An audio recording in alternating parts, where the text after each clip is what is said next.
Hello, how's it going everyone? So in this video, we're going to be talking about a very complicated subject that a lot of marketers get wrong, and that is attribution of a sale. So if you don't know what attribution is, we'll go through it. I'll give you a general overview, but this is going to be a visual representation of it.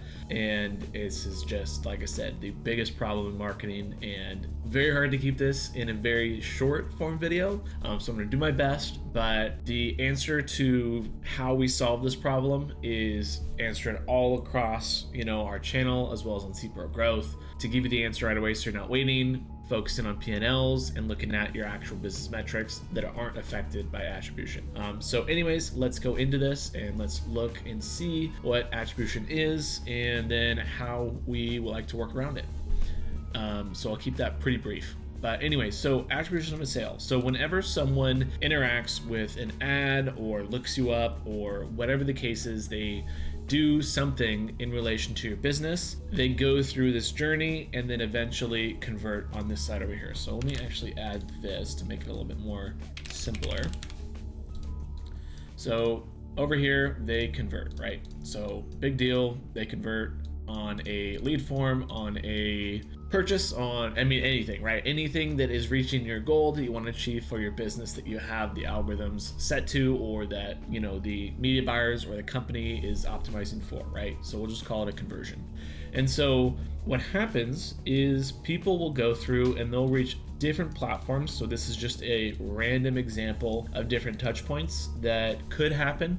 This isn't a real example, but this is just the idea behind it, where someone could maybe, visit a shopping ad first, and then they go to Google search, and then they go organic, and then they go to Meta, and then they go to Performance Max, and then to Meta, and then Performance Max. You kind of get the point, on and on and on until they eventually convert, right? And there's many different reasons as to why different users would have these types of touch points, and every user is different. You can still find trends, and that's the whole point of media buying, is finding the right trend, but we'll get into that a little bit later. So as people go through this journey, what tends to happen is time passes, they swap devices, ad blockers, cookie degradation, device swaps or network swaps, right? They go from like their iPhone to a Windows desktop or even an Apple desktop, or something of the nature where it disrupts the actual ability to see all this information. It could even just be that the tag doesn't fire on the website because the website's slow, right? So if someone jumps to a website from this ad and they only spend, let's say, 5 seconds on the website, that might not be enough time for the actual container to load the tag to fire to even tag the user in the first place.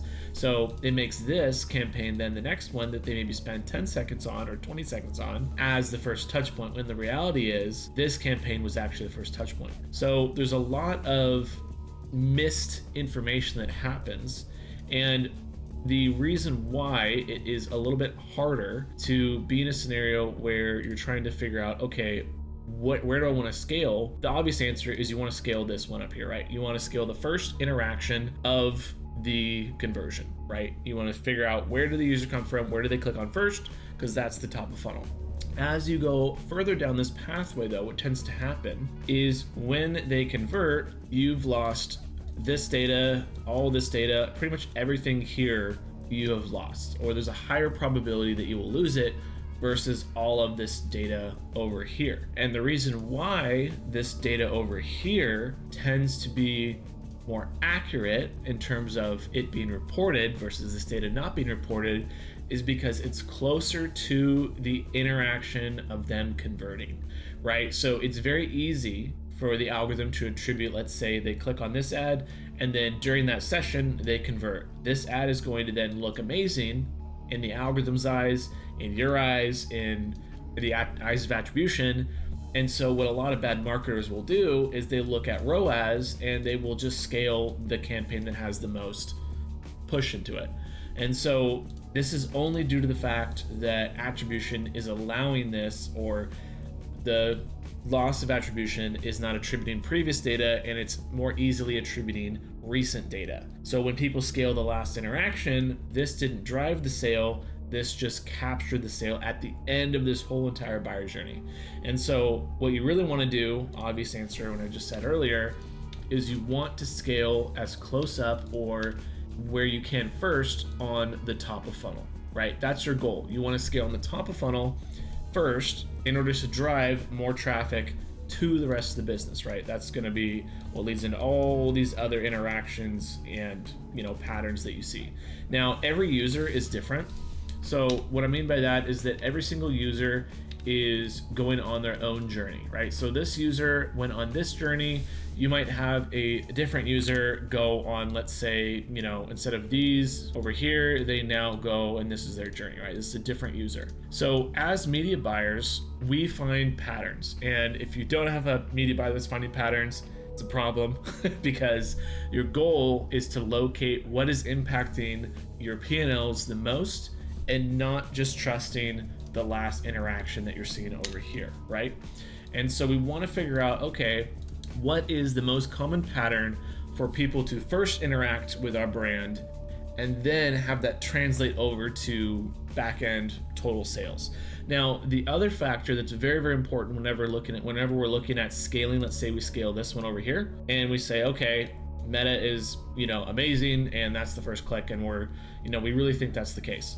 Now, it might take some time for a user to go on this and then go to this next stage, and sort of go through the process of making a decision for this last interaction to happen. And so in order for us to know if this was actually a true impact, we want to look at change history to see, okay, when we changed this, how long did it take until we saw impact? Yes or no? How long does it take on average from a media buyer or from a user to convert from the first interaction to the last interaction? Things like Meta are going to be more top of funnel naturally because people aren't searching for the product or the service or whatever it is. But if you're in a scenario like this where they're searching and that's the first interaction, then this cycle is going to be way, way more shrunk because they're already aware of the problem and they already are searching for a solution for the problem. So they are close to their last interaction. Now, this gets into the whole marketing side of things, but when it comes to people that are starting on search, that are new customers, they might have been problem aware or been solution aware from another source and then found you and then converted, right? Or been educated in the past. Maybe they're like, father or whatever told them, hey, this is a rusty pipe that you need to change. That's sort of like the top of funnel per se. You can't obviously scale that. And so there's certain things like that are not necessarily things that we can affect in the buyer's journey. However, our goal is to get as close to the first interaction as possible to then scale that and have that drive through the rest of the business. Now, with that being said, there are different aspects of campaigns, and this just comes into the funnel itself. So if we scale top of funnel and we don't see good results, we might need to scale middle of funnel a bit more. We might need to scale this portion a little bit more. We might need to scale this portion just a little bit less. And then this portion, we need to get rid of it completely. And then this one we need to get rid of. And we can get rid of all these all together. And in reality, maybe we only need to run, these 5 right here. And so we say, okay, this is what we have deduced for the funnel in order to get the most profitable growth for the business, because you didn't need all those other touch points. That happens all the time as well too. So like I said, this is a overview of this. This is going to be just getting you guys to think more about how you can go through this and give you sort of a framework, which we'll be talking about a lot more, just whether you're watching on YouTube or in the school community, how we actually figure this stuff out without third-party tools. Because what third-party tools will do, like things like Triple Whale, North Beam, High ROAS, is that they might, and I'll keep this kind of simple here, is if we have this as let's say the buyer journey. Let me just get these all over here. We'll leave these kind of make that a bit smaller. So this is the buyer's journey, let's say. So let's say we can't see this, we can't see this, we can't see this, we can't see this. Right? Third-party tools, and it's random, right? It's very hard to know exactly because each user is very, very, very unique. And so you can see patterns, but you don't really know if it's the full answer. And if you worked in these third-party tools, you know that they're not black and white. But what they essentially do is they'll say, okay, now we can see this interaction and this interaction. Okay, now this is the top of funnel. But the reality is, this is actually the top of funnel that you can't see, but you're writing it off because you're not willing to test it because the algorithm is showing, for example, this campaign is doing better. And so then you try to scale this campaign and you end up not getting the results that you want. And you're wondering, why am I paying for this tool? What's the point of this? How is this helping me in the first place? And so it really just comes down to, you have to track correlations to the P&L to understand what's going on, to then build and understand the entire funnel of your business, because third-party tools are not going to work perfectly for you. It's just going to be something to give you maybe a little bit more clarification, but it's not going to solve the problem. And for a lot of cases, it will actually make it more confusing because you're layering an algorithm on top of an algorithm. I would rather just have UTM parameters at that point and just look at the last click data versus something that's further up the funnel that's cycling back and forth, trying to weigh one thing versus the other, because then you're no longer chasing one algorithm, you're trying to filter via two algorithms, which is way harder. Now, the last point that I want to do, and I probably should have said this in the beginning, is that these platforms do not talk with one another. So by platforms, I mean Google Ads and Meta Ads. Google Ads and Meta Ads do not share conversion data. So if a user goes through the buying journey and they hit, for example, Google first, and then they hit Meta, it's going to show two sales or two interactions, when the reality is it's only one user. So don't get confused by when you see Meta has a really high ROAS and Google has an even higher ROAS. You scale Google and you wonder, why is Meta still getting better and why is Google not getting better?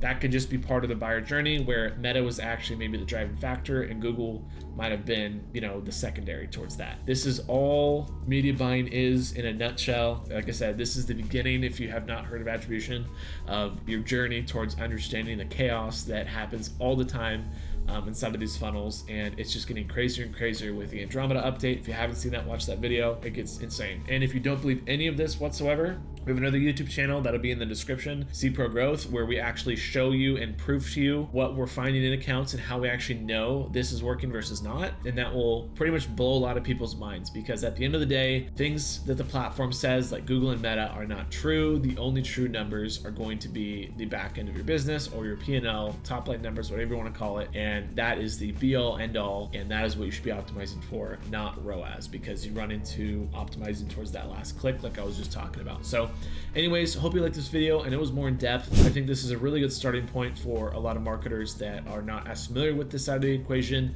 because this stuff isn't taught that much. So like I said, we have a school community below and we also have another channel. Check those two out and I will see you guys in the next video.